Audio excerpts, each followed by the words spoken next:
Prise. Par Herbie Fields. Chapitre 1. Isabelle. J'ai suffisamment de démons qui se cachent dans mon âme, pour couler un paquebot, mais je ne m'attendais pas à me retrouver ici. L'obscurité est absolue, un vide lourd et humide. Je scrute la cave, essayant de m'assurer que je n'ai pas manqué un détail crucial, un indice qui pourrait conduire les autorités directement à moi.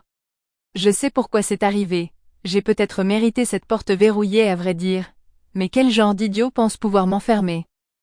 Jeff McCarthy, voilà qui. Et regardez-le maintenant. Les cheveux argentés de Jeff scintillent dans la lumière de la lune, qui filtre à travers la fenêtre de la cave.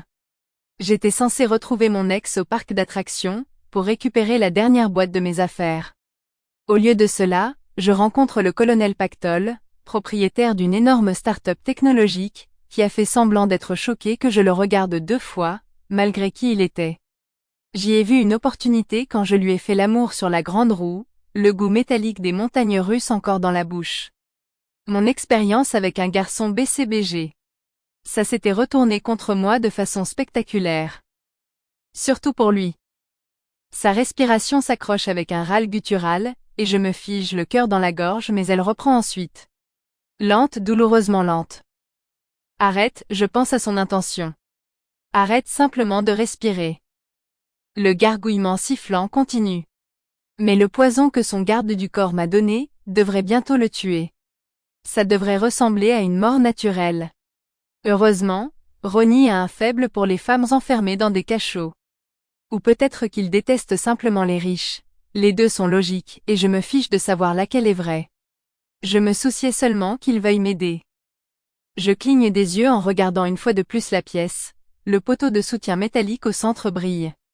Le lit dans le coin est soigneusement fait, et le mini-réfrigérateur a été essuyé. Je frotte mon poignet douloureux. Il va bleuir, mais il n'y a pas d'égratignure là où il m'a attrapé en tombant sur le sol en ciment.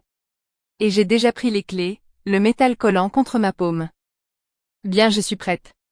Bien qu'il puisse y avoir une trace de moi ici, ça semble propre. Il ne m'a pas violée, donc je n'ai pas à m'inquiéter que mes fluides soient étalés partout sur lui. Je n'ai pas eu de rapport sexuel depuis la nuit où il m'a amené ici il y a 2 mois, à l'époque où je pensais que c'était moi qui le manipulais. Oups. Mon père serait déçu par cette erreur, l'homme m'a tout appris sur l'arnaque à long terme. Mais il est mort maintenant, tout comme Jeff le sera d'ici 1 heure. Je repousse mes boucles sablonneuses de mon visage, essayant d'ignorer les battements frénétiques de mon cœur contre mes côtes. Non, il n'y a rien. Sample complete. Ready to continue?